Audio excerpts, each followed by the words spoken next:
welcome back to the Loco Files. In today's episode we'll be looking at the Thompson B1. The London and North Eastern Railway Class B1 is a class of steam locomotive designed by Edward Thompson for medium mixed traffic work. The class survived until 1967 when the last member was withdrawn from service. The class is a rare case for LNER preservation, with more than one member surviving. With Gresley's death in 1941, Thompson became the LNER's chief mechanical engineer and quickly initiated a plan of locomotive standardization and modernisation. This was in stark contrast to Gresley's policy of creating new locomotive types only when required. This suited the LNER's economic restraints, but did lead to many types of locomotives with few, if any, common parts. High on Thompson's standardization plan was a mixed traffic 460 type.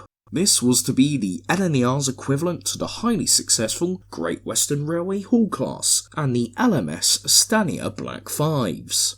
Two-cylinder mixed traffic 460s. However, it had the additional requirement of having to be cheap, because due to the wartime and post-war economies, the LNER, never the richest railway company, had to make savings. Initially designated Class B, very imaginative, they were to be reclassified Class B1 by the time the first locomotive, number 8301 Springbok, had been completed in 1942. The pre-existing Class B1 of the Great Central Railway were reclassified Class B18s. The Thompson B1 would quickly become the most successful of Thompson's designs, and a total of 410 were built. The LNER built the first 274 members of the class, and British Railways built the remaining 136. However, that would drop to 409 after 61057 was involved in an accident and scrapped in 1950. The standard 460 design was intended to replace all of the 460s, excluding those replaced by the Pacifics, all the heavy 440s, the D11, the D49, the passenger Atlantics, the K2 and K3 moguls, the J6060s, the J39 and other high-speed 060s. Most of these replacements were achieved in practice, a complement to the standardization process. It was the first two-cylinder mainline locomotive constructed for the LNER since the grouping. Such had been Sir Nigel Gresley's faith in the three-cylinder layout. The initial proposal was for a 460 based on the B17 Sandringham class, but with only two cylinders. The cylinders were to be a standard type based on those used on the K2 moguls, as was the boiler, a Thompson No. 2 diagram 100A, as well as the bogies. The tender would be either of the large or the small group standard type tenders. The first engine diagram was produced in November 1941 and closely resembled the classic Gresley look of the B17s. This diagram was simplified in 1942, especially in the areas of the cab, running plate and steam pipe casings. This was due to Thompson's desire to keep the design simple for maintenance, construction and standardization. This was especially important in the wartime conditions. The boiler pressure was also increased to 225 psi. The B-17's long front overhang was also reduced. This was originally due to their third cylinder, which had been excluded from the B-1s. Introduced in 1942, the first example, number 8301, was named Springbok in honour of a visit from Jan Smuts. The first 40 of the class were named after breeds of antelopes and the like, and they would acquire the nickname Bongos after 8306 was named Bongo. 18 other B1s took the names of the LNER directors. Not that there were many B1s to be named during the war years. The only B1 named after nationalisation in 1948 was number 61379 Mayflower, which was named in 1951. The first standard boilers were ordered near the end of 1941, but serious construction of the first batch of 10 B1s would not start until the middle of 1942, with the first member being completed in December and it entered traffic on the 19th. The next locomotive would not be completed until June 1943, and the last locomotive of the initial batch would not be finished until mid-1944. A second batch of 30 were ordered in May 1944, but large-scale construction did not start until 1945, when the LNER announced a 5-year modernisation programme. This programme included a total of 400 B1s, in addition to the original batch of 10. Construction of these 400 locomotives was much quicker than the original batch. All were built between 1946 and 1952, in a total of 8 batches, one of which was built by the North British Locomotive Company between 1947 and 1948, numbering 150 locomotives in size. This was the largest single batch of locomotives which the LNER ever ordered. The B1s operated throughout LNER territory. The first batch were distributed with 8 locomotives in the Great Eastern section, being spread amongst Ipswich, Norwich and Stratford in London, and 2 locomotives in Scotland. They were an immediate success and were soon working the Liverpool Street to Harwich boat trains, the Hook Continental, the Day Continental, and the Scandinavian. B1s were also a familiar sight on other top-link workings, such as the East Anglian, the Broadsman, and the Fenman. During the 1950s, over 70 B1s were stationed on ex-Great Eastern lines. The Great Eastern section had experienced a huge increase in traffic during World War II. Many of the Great Eastern locomotives, such as the B-17s, suffered in their maintenance. Hence, the arrival of the B1s was much needed and a great success. They quickly started hauling the express passenger workings between Norwich and Liverpool Street. Stratford, March and Cambridge also received B1s. They quickly became the main passenger locomotive and displaced the B-17s.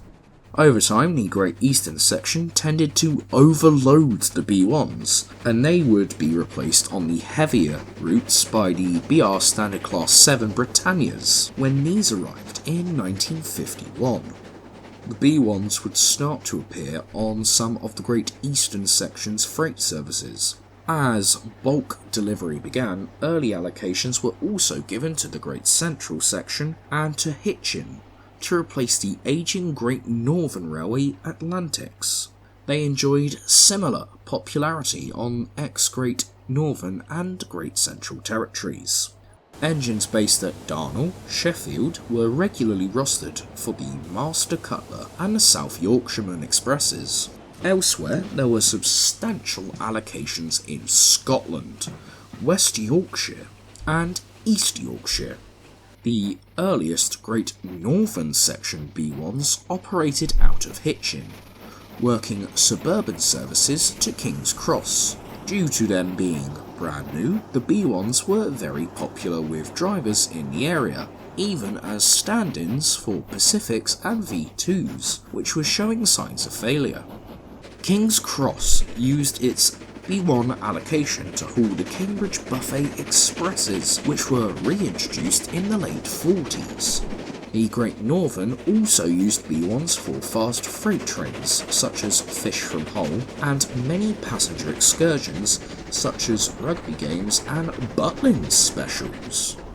With the arrival of the B1s on the Great Central section in 1946, they were quickly put to use, pulling virtually all of the Great Central section's passenger expresses, especially those in Lincolnshire and on the London extension. Most of these services were replaced with diesels and diesel multiple units in the late 1950s, leading the B1s to displace the older 060s on local freight duties.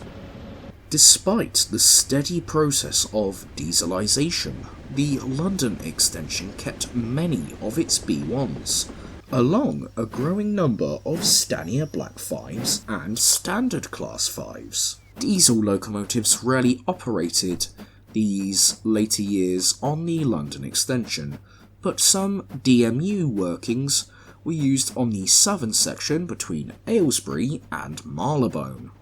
The north-eastern section was responsible for the running in of the original batch of 10, but these were quickly moved on, and it would not receive its own allocation until 1946. The first allocations replaced the D49 440s, which Neville Hill were still using for fast services to Newcastle due to the shortage of suitable Pacifics. When the Pacifics returned, the B1s were allocated to secondary services. Most of the other northeastern section B1s were also allocated to passenger services, although B1s at Dairycoats, Borough Gardens and Stockton worked freight services. As with the Great Northern section, the B1 was a popular choice for Saturday excursions. The first two B1s allocated to Scotland were quickly put to work hauling the passenger services on the Edinburgh to Perth main line. Further B1s hauled other passenger services, quickly replacing a variety of 440s. B1s allocated to St Margaret's Shed also worked many of the long-distance good trains to Carlisle and Newcastle. The B1s were generally very successful in the Scottish area and were used on a huge variety of services. For a number of the Great North of Scotland sheds, the B1s were the first mainline locomotives to be delivered new since grouping in 1923. Imagine going 23-ish years without brand new engines. God. As such, their arrival was a big event. After nationalisation in 1948, the B1s would also be regularly seen on former LMS lines in Scotland. By final delivery in 1952, the bulk of the class were allocated to BR's Eastern region, with 80 being allocated to the North Eastern region and 70 allocated to the Scottish regions respectively. In 1953, 14 B1s were loaned to the southern region when bullied Pacifics had to be urgently withdrawn for special axle examinations. I guess that's karma for lying about them doing mixed traffic then, eh? If any fault is to be highlighted on the B1s, it must be the ride quality, according to OS Knock, who often criticised the B1s for a poor ride. Not something many were used to on the Gresley engines.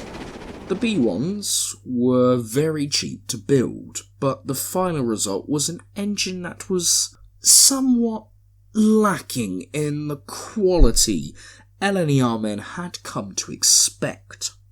The two-cylinder layout gave the engines good starting power and excellent hill climbing abilities, not now Flying Scotsman on the West Somerset Railway. But it also caused very bad hunting, as a result of the use of cut-offs up to 75%, a 10% advance on Gresley engines. And as such, they were less kind on the passengers they carried than the B-17s that were their predecessors.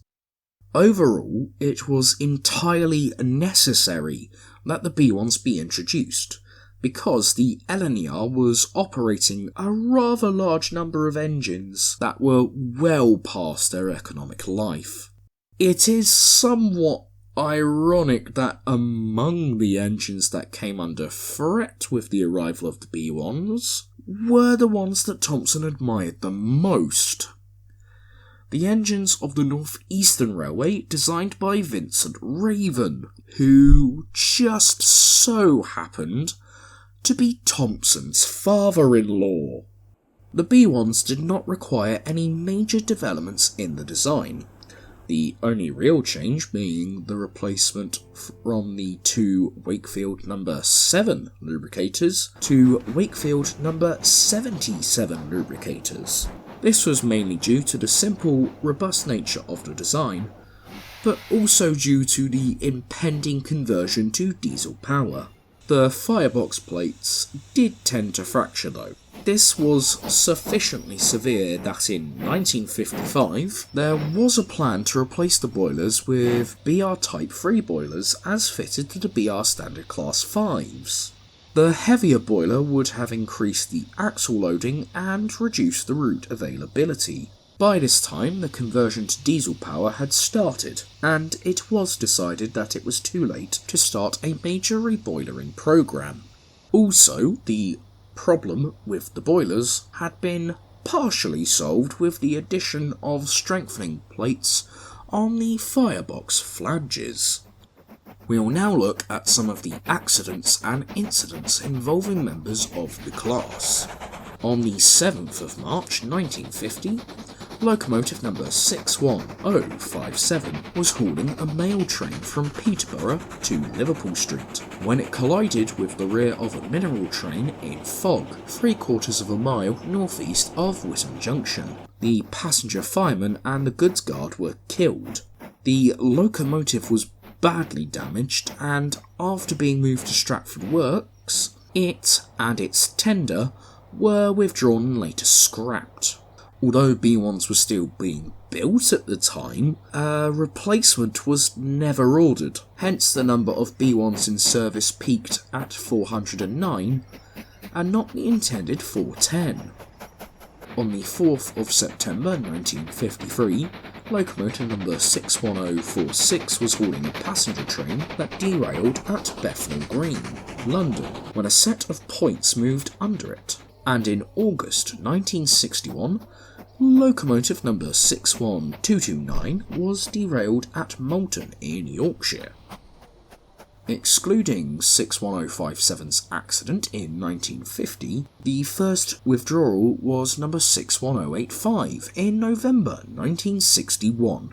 The remaining locomotives were withdrawn between 1962 and 1967, and the last 3 were withdrawn in September of that year. Between 1963 and 1966, 17 of the B-1s were converted for use as stationary boilers to heat coaching stock. These had their hooks removed so that they could no longer pull revenue-earning services, but were still capable of moving themselves. All of the stationary boiler B-1s were withdrawn by 1968. One of these boilers, locomotive number 1264, was lucky enough to make it to Barry Scrapyard, the only LNER engine to do so. Number 61306 also survives and is currently named Mayflower, a name it never carried in revenue-earning service.